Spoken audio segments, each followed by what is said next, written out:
Welcome to Unbiased and On the Fence. I'm Shane. Thank you guys so much for joining.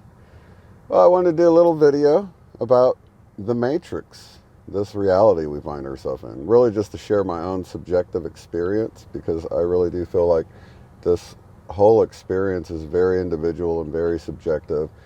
And I really even tend not to share my thoughts of where I'm at, because they change so often, and I try to remain open to change my views whenever new evidence or experiences manifest that would lead me to need to reevaluate sort of my thinking of how things actually are. But the more I get into this, the more I realize it's so multidimensional in the way that it works that it's even difficult to explain it.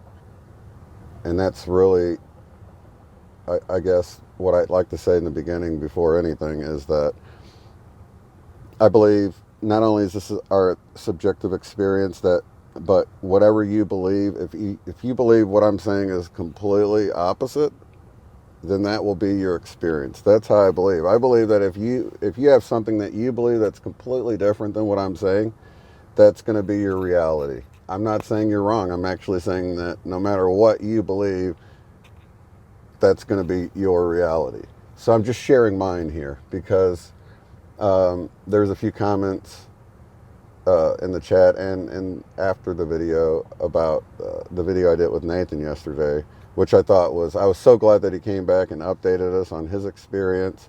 And I really haven't said much about my experience with the whole Sam phenomenon since I did the video way back a couple of years ago called Sam Trick or Treat, where I kind of dove into my experience up to that point with Sam, and how it led me to believe he wasn't some kind of deity, but he was actually, at that time, I thought of him as an archon, which is still a pretty accurate description. An archon, demiurge. Some people might think of him as the AI of this reality. I think that's pretty good, except for, okay, so we can think of SAM as an acronym for sentient artificial moderator, if you will. I feel like just like we have moderators in the chat to keep an eye on things, there's a system in place to keep balance, to keep resistance, to keep ultimately, I feel like this whole reality is a game of experience. And I tend not to say that because some people experience very real pain and suffering. And to say it's a game, is really a put off, or to say it's scripted. So I kind of wanted to go in and kind of just explain what I've been shown during meditation. And I really want to encourage everyone to go within, because I feel like at this time, the most important thing is to go within for the answers, because I feel like we're all connected. I feel like love is really the only thing that extends beyond this matrix or reality. And that's really the key, is love, pure love. And the polar opposite of that would be fear. So I feel like anything that involves fear comes from Sam, or the demiurge, or Satan, if you will. So Satan, I feel like, is just a part of the matrix. Satan is the adversary. It's not a person with horns. It's a system in place, an adversarial system. Now, like I said, this is just what was shown to me. This is how I view things now. It could change tomorrow, So I see the matrix as a system that helps us grow. It gives us experience. I don't see it like a computer simulation. I see it like a consciousness matrix. So it would be similar to, I think, because we're limited with what we have to compare things to, I think it's, to say a computer simulation is handy. So if we can kind of think of it as a computer simulation where there are, kind of imagine cubicles in an office building, and each cubicle has a computer and it's tied into this network. I feel like each and every one of us are one of these terminals we're all grand central terminals. This is like what I feel like that Mandela effect was talking about, is that we're actually at the point where we can hack the system. You know, if you wanted to get into a network, you'd need to find one of those terminals, know what you're doing, and hack into one of those terminals to change whatever's in the system, right? Well, we're actually in the system. We are the terminals. And I believe that with our intentions, with our taking up our sovereignty, we have the power. We have way more power than we realize in this matrix. And I think there's plenty of evidence to support this when you look at miraculous healings and things like that. So I feel like Sam, you know, or the demiurge or Satan, whatever you want to call it, is simply doing what we designed it to do. I feel like we actually designed this system and came into it for experience. And it's like a dream, a consciousness dream. So while pain, suffering is very real, just like you might have a dream that's horrific and you wake up and you know the dream's over, yet you have those feelings, that horrible feeling of whatever the dream was that can last for a long time. But you even know it's not real, even in the dream state, or maybe you feel like it's another realm, depending on how you view the sleep realm. Because I actually feel like it is, at least some of it is, just like you're going into another realm, out of body and things like that. What was shown to me early on was kind of a simple picture. I hope everybody's familiar with the game Pac-Man, because it's a really super simple way of visualizing what I was shown. So where I feel like Nathan yesterday, and I want to thank Nathan for coming on and sharing that. That was awesome, and I loved the people in the chat that were open-minded and really wanting to look into and sharing their experiences in the chat and wanting to kind of look in further and kind of investigate what the heck Sam is.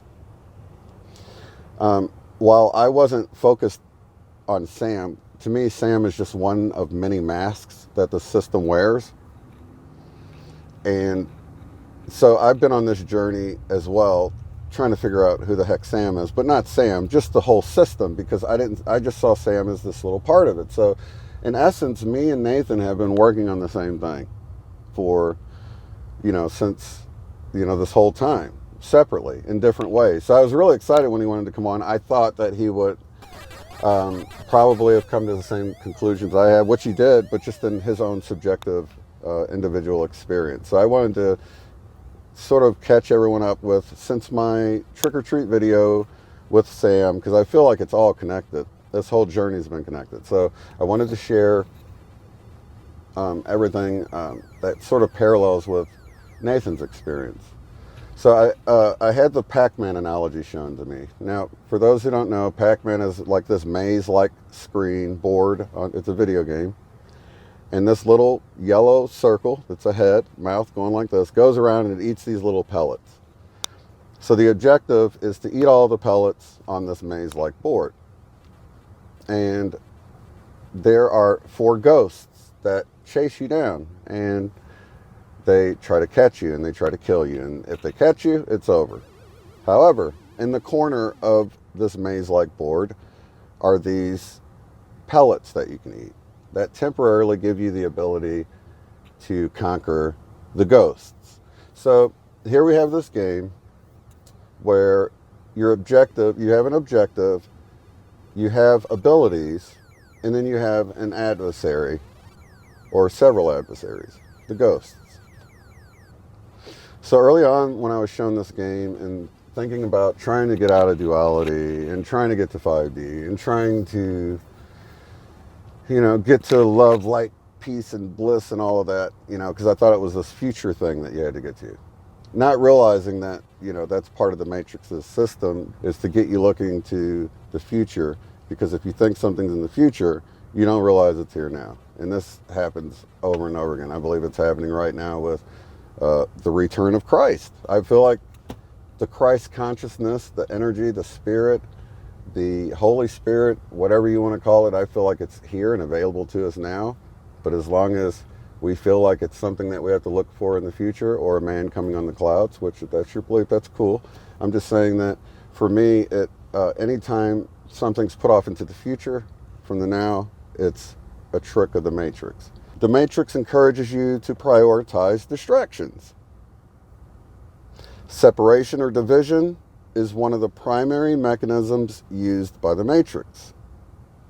Whether it's regretting the past or fretting the future, the Matrix is constantly trying to pull you from the eternal moment of now. The illusion of lack and limitation is broadly used by the Matrix. This is just a few of the little one-liners about the Matrix that I like to go over just to keep in mind and keep in the forefront of my mind. So back to the Pac-Man analogy.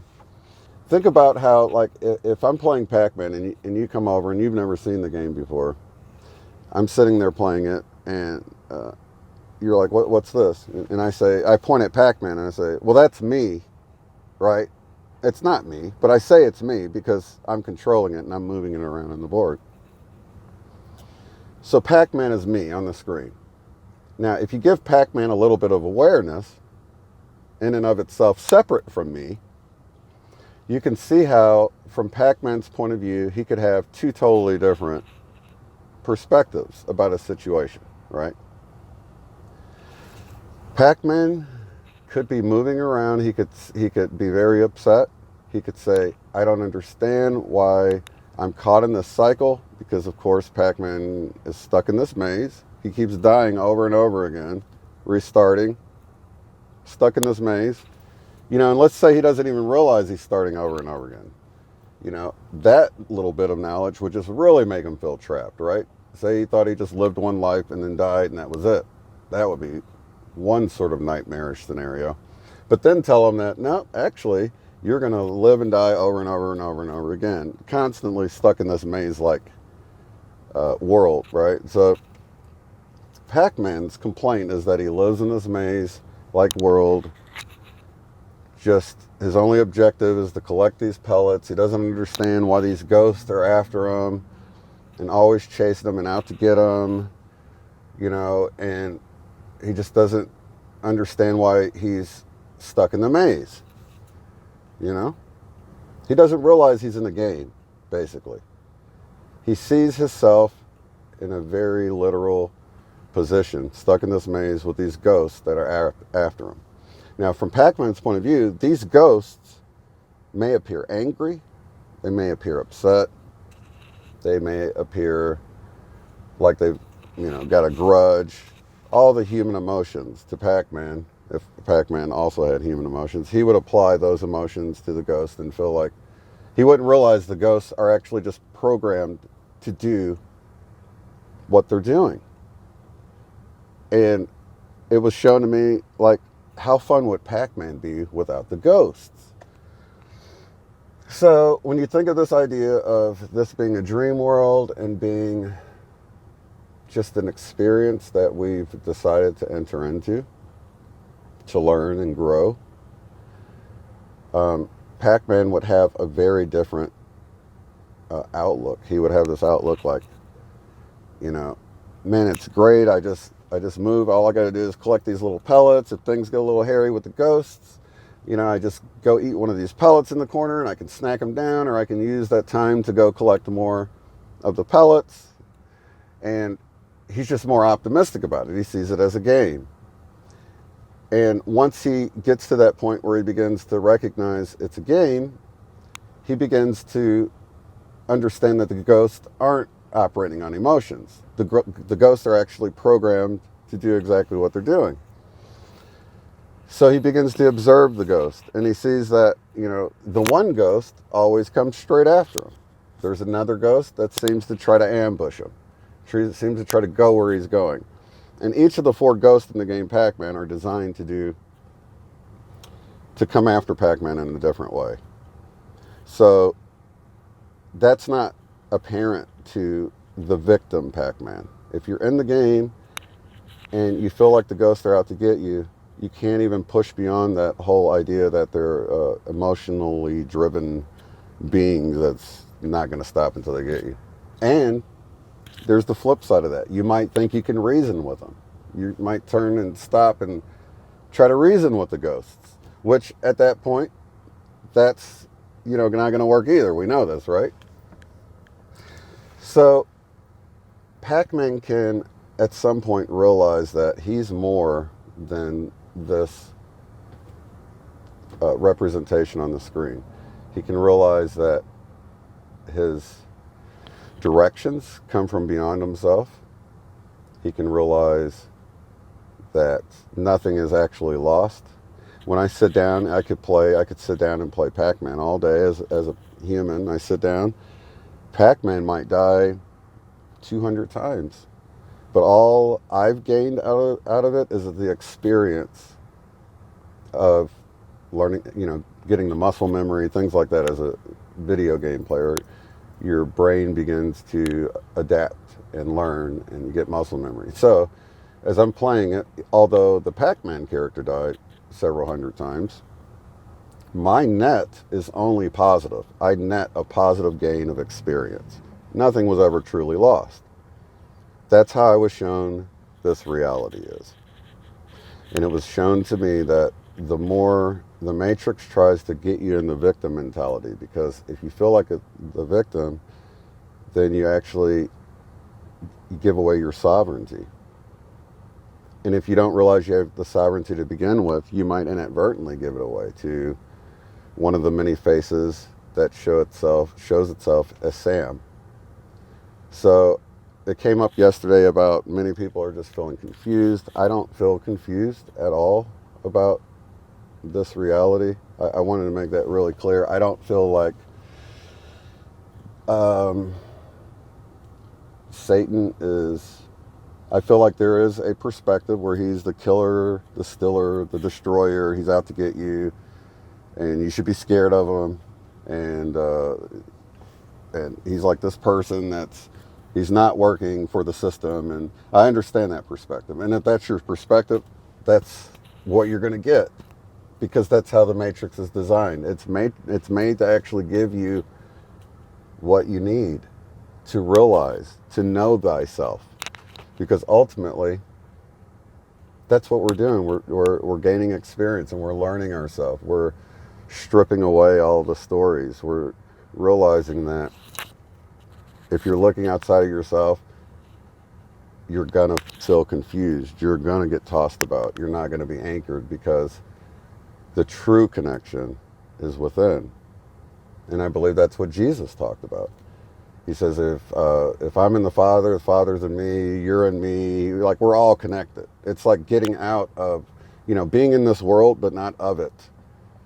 Recognizing that we're in this game, but we're not really part of the game. We're really beyond. What we think of as ourself is this little Pac-Man on the board of this reality, and there's something much greater than what we are. So I believe our life experience is selected before we come here. So I need to get into this area, because what I'm talking about sounds like it's taken away free will, but there's a way of looking at this where free will is not violated. So, and this is back to that multi-dimensional way of looking at things, that you have to look at it this way or things just don't make sense. So when we think of free will,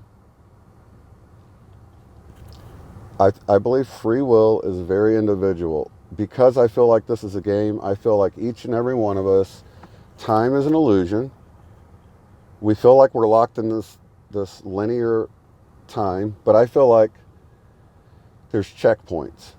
And I only want to briefly touch on this stuff, but I feel like there's checkpoints. So at some point, if you really royally screw up, you're going to seamlessly go back, right, to an earlier point. And when you go back to that earlier point, you're not even going to realize you jumped back, because time's, an illusion. You're not forcing everyone else in your life to jump back to that period of time. It's almost like everyone's got DVDs of this reality, okay?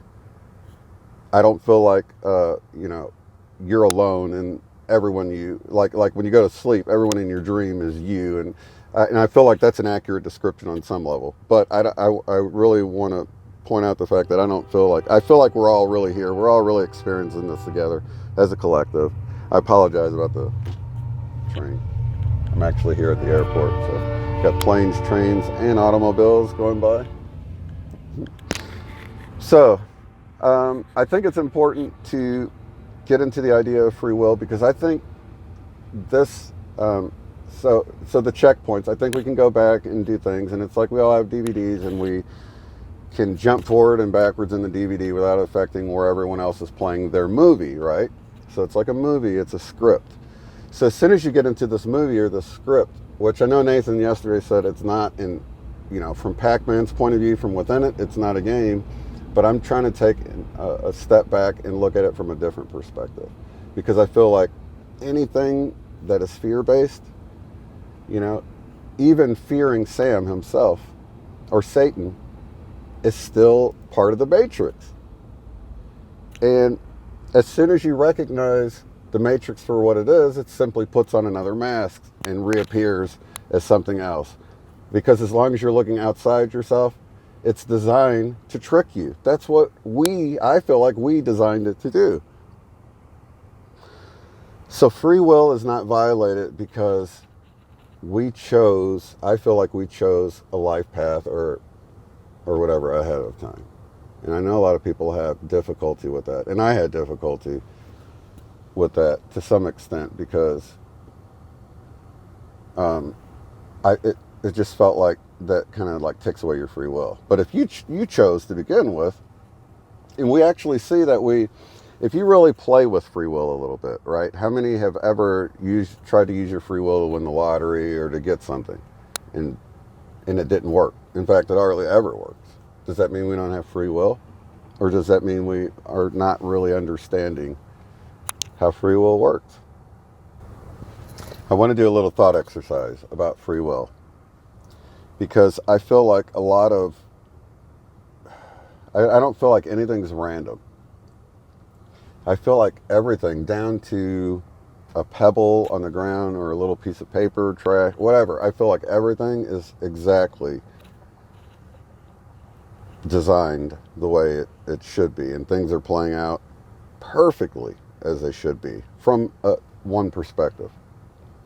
Of course, there's the in the game perspective, where the ghost might catch Pac-Man. He might have to go back, but ultimately only experience is getting gained, like I was saying. So once you realize nothing is random, you can begin to play with that a little bit. There's actually this app called Randonautica, which kind of plays with this idea of, using your intentions and, manifesting things or having synchronistic events happen through an app. It's called Randonautica. But this actually led me to one of the things that I come across was how, when you think of, and we can do this together right now, can you guys think of a movie, for instance? Just the first movie to pop into your mind. Whatever that movie is, maybe it's Planes, Trains, and Automobiles, because I just said that. But what you'll find is whenever you try to just randomly think of something, like a movie, you have no idea where that came from. A lot of times, it's something you would have never thought you would have. I did this with my daughter a few weeks back. I was trying to explain how it works, and I had her do it with a song, and you guys can do it now. Think of any song. Now, you have literally thousands of songs that you know, and you had a certain song pop in your head. Why did that song pop in your head? And sometimes I'll do this. I'll go down a list of things, and I'll just play with it a little bit. What's a movie? I'll write down a movie. Titanic. What's a song? That song from Celine Dion from Titanic popped in my head. Can't think of the name of it, but It's so funny because they're kind of connected. But at any rate, you can go down. You can think of an actor. Think of a city. Paris. You had no idea anymore what was going to pop in your head than you knew what was going to pop out of my mouth, if you're honest about it. So this, where do these thoughts arise? Where do these, you literally have thousands of songs. Anyway, so I did it with my daughter. She thought of ABC, the ABC song. She's like, oh my God, I don't even think of that as a song. Why did I pop up with that? But I knew right then it was her higher self showing her. And this is sort of my whole point, is that Pac-Man can communicate with the player there by simply playing with the randomness. Do you know what I mean? So once you realize this, that your thoughts, like, the way we have songs just pop in our head just randomly. I don't know how many times I've woke up and I've got a song playing in my head. Sometimes it's playing in my head like half the day before I realize it. Not much anymore. I notice it pretty quick these days because I pay attention to my thoughts a lot more than I used to, or observe a lot more. So, but sometimes, I'd have a song and I'm like, man, this song has been playing in my head all day and I didn't even realize it. Thoughts that just come. So as I began to observe, I noticed that every thought that goes through my mind doesn't originate with me. Where does it originate with? Or who? Who puts those thoughts in your mind? So when we were talking about Sam yesterday, it's so funny because leading up to this whole, I had an experience, because I still have Pandora installed on my phone, but I don't ever really use it to listen to music or anything. So, I mean, I haven't even probably had it on in probably a year and a half or something like that. So the other day I I was watching a YouTube video and the video stopped playing and a song started playing. The song was Whitesnake's Here I Go Again on My Own. Now, I don't know if you guys, for most of the people that's been on here, you probably heard my story. It was given, I've said it a few times, but basically one of my very first experiences with music was with that song, Here I Go Again on My Own. It wasn't with Pandora. I was actually just sitting in my car. It was right after I found out the Mandela effect was real and nobody was seeing it. And I was just kind of sitting there kind of wondering why, like, no matter, when it was me kind of leaving the church or when it was, no matter what it's been, any kind of big step I've made in life, I felt as if I had to make it alone. And I felt so alone in that moment. I felt almost as if I was going to have to start playing along because nobody was seeing the Mandela effect and people were looking at me like I was crazy. And it was just kind of, it was really rough right at first, within those first few weeks. So I'm like at the convenience store and my daughter gets out and runs in. And I'm sitting here thinking about all this, and I hear the Whitesnake song start playing, Here I Go Again on My Own. And I turned it up just because it was nostalgic. And I was like, oh man, this sounds, let me jam out to this. And I start listening to each and every word of the song. And it was reflecting precisely with how I was feeling. And I started crying. It was this wonderful moment of realizing that I wasn't alone. I felt alone, but I really wasn't alone. There was something out there that in that moment was letting me know it's okay, So when this song comes on, out of the clear blue, I take note of it because the song has such a huge impact on me. I mean, out of any song that can play, this is probably one of the most important songs that could have just automatically started playing, to remind me of how far I've come and some of those early days. So this happened on the 4th, December 4th, I believe. So I want to say like 3 days ago. It was within a day and a half, I get the email from Nathan about asking me to consider removing the videos about Sam because he didn't really trust the information anymore. I hadn't really put two and two together yet, but I just went back and looked at that screenshot because I was even debating on if I should just do this video or if I should just leave it, respond to the comments and emails, or how I should handle it. And it was so funny because I went back to that screenshot, and just like Nathan yesterday was taking the numbers he was getting and putting it, looking in the Strong's Concordance to get words and stuff like that. I've been doing this for a while with anytime I get a repeating number, something stands out, I'll do the same thing, but with the Bible. So I'll put KJV in whatever the number is. So I'm looking at the screenshot from the other day. That Pandora song played at 10:19 because I took a screenshot of it and I looked at the date, 10:19. And so a moment ago I put KJV 10:19 and Matthew 10:19 came up. And it said, basically, don't worry about what you're going to say. The words are going to come out perfectly or whatever. I can't remember exactly. You can read it. Matthew 10:19. As a little encouragement, just to get on here and share my experiences or whatever. And, I find this is happening a lot. So anyway, Nathan, when he contacted me about removing, I'm like, yeah, no problem. He asked to talk. I'm like, let's, I knew everybody else would be interested in it.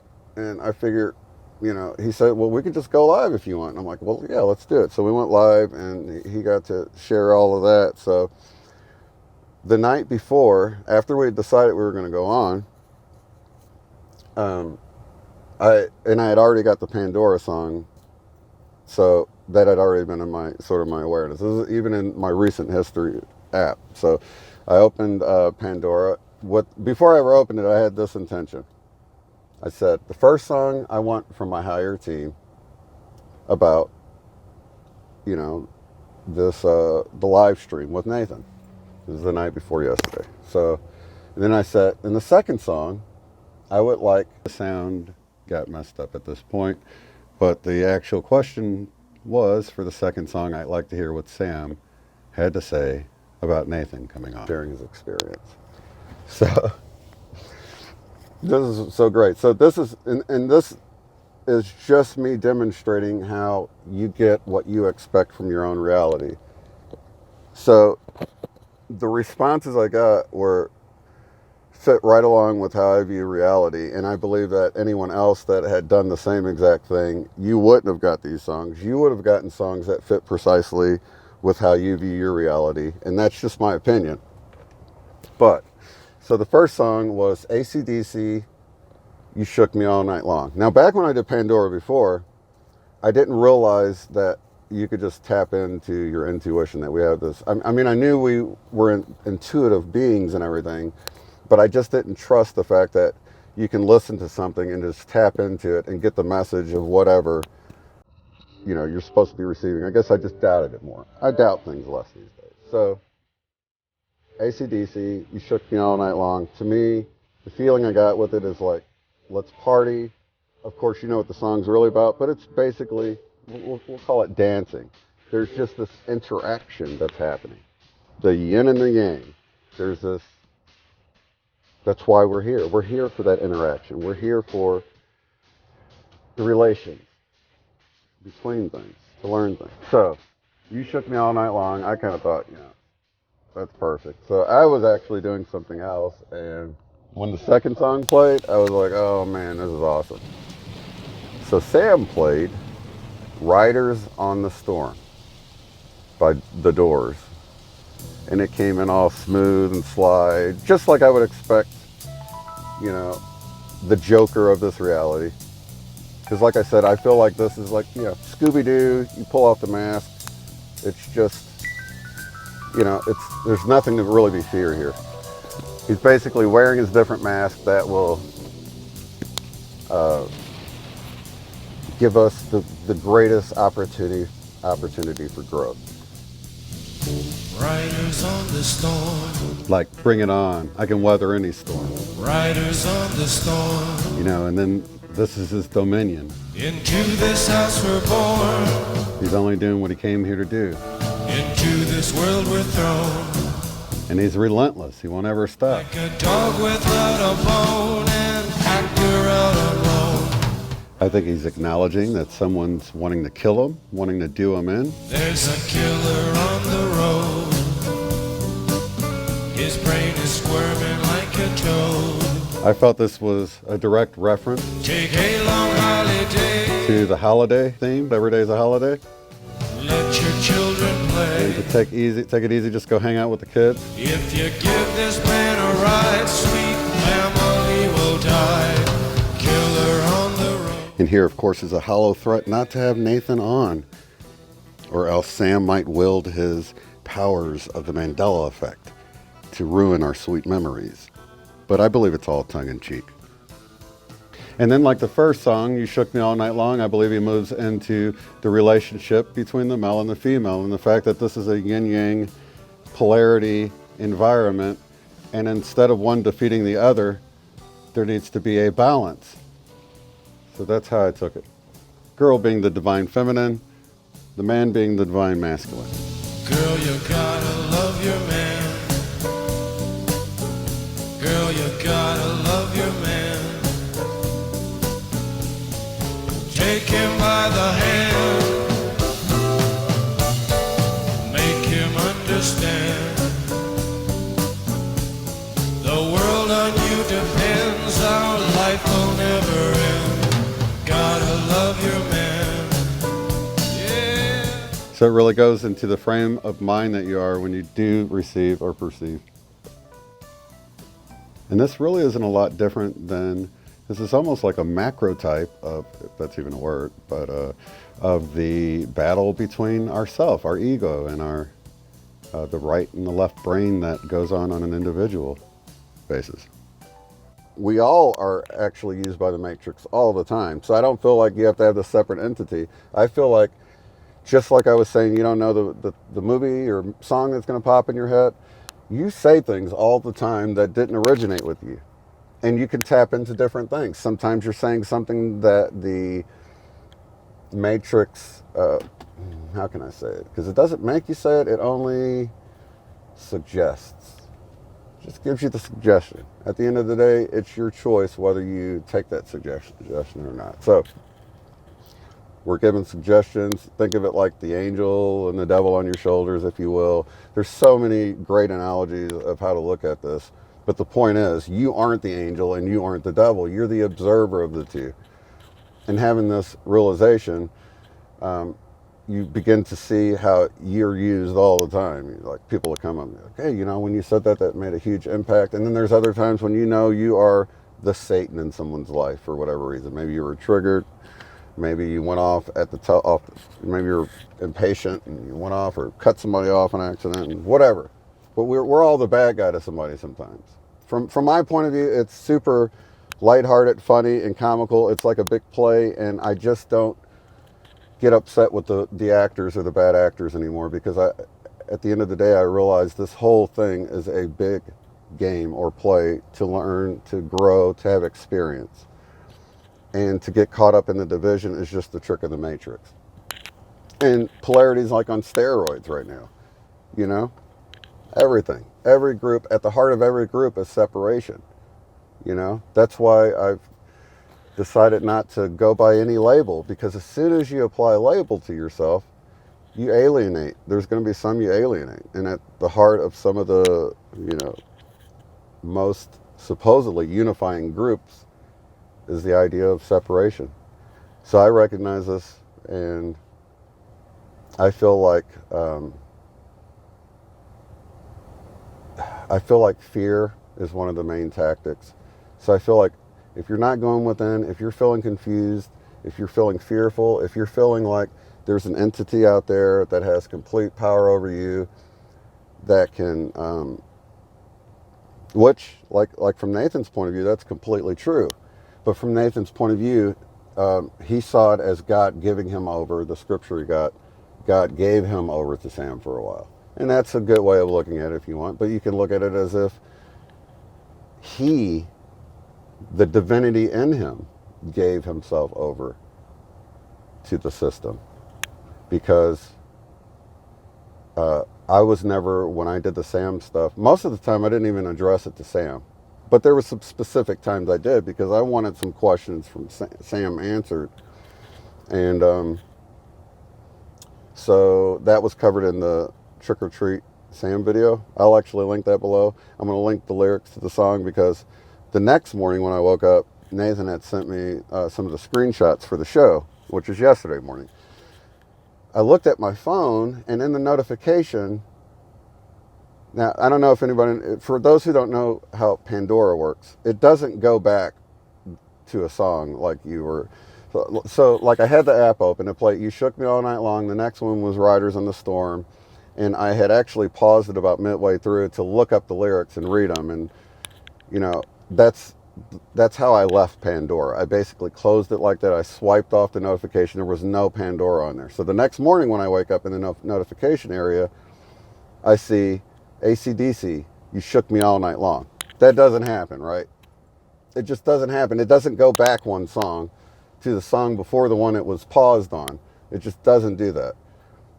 And so I smiled. I was in the car. It was yesterday after, you know, about this time yesterday. I just got done with my morning meditation, watching the sunrise. And I was headed back home. So I thought, you know what? I'll go ahead and click it and listen to it. You know, AC/DC. It's a good song. So I clicked it. It didn't play AC/DC. It played a song by Francesca Battistelli, I believe her name is, called Breakup. And it was a breakup song. But as I listened to it, it wasn't a breakup song like her and a guy. It was a breakup song between her and Fear. Sick and tired of being sick and tired. Had as much of you as I can take. I'm so done, so over being afraid. I've gone through the motions, I've been back and forth. I know that you're thinking you've heard this before. I don't know how to say it, so I'm just gonna say it, yeah. Fear you don't own me.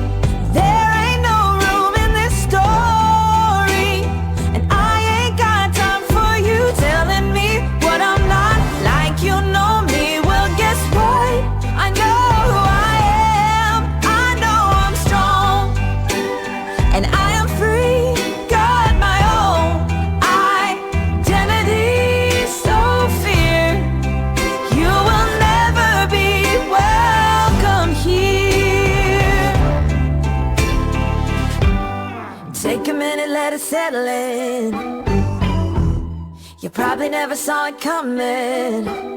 Something's gotta give, so I give up you. Oh, there's no room for you here, yeah, I've had enough. The no vacancy sign on my heart is lit up. In case you didn't hear it, here it is again. Oh, fear you don't own me. There ain't no room in this story. And I ain't got time for you telling me what I'm not. Like you know me, well guess what? I know who I am. I know I'm strong. And I am free, got my own identity. So fear you will never be welcome here. Is there anybody out there just like me? Anybody needing fear to leave? If you don't know how to say it, sing along with me. Sing fear you don't own me. There ain't no room in this story. And I ain't got time for you telling me what I'm not. Like you know me, well guess what? I know who I am. I know I'm strong, brave, and I am free. Got my own identity. So fear you will never be welcome here.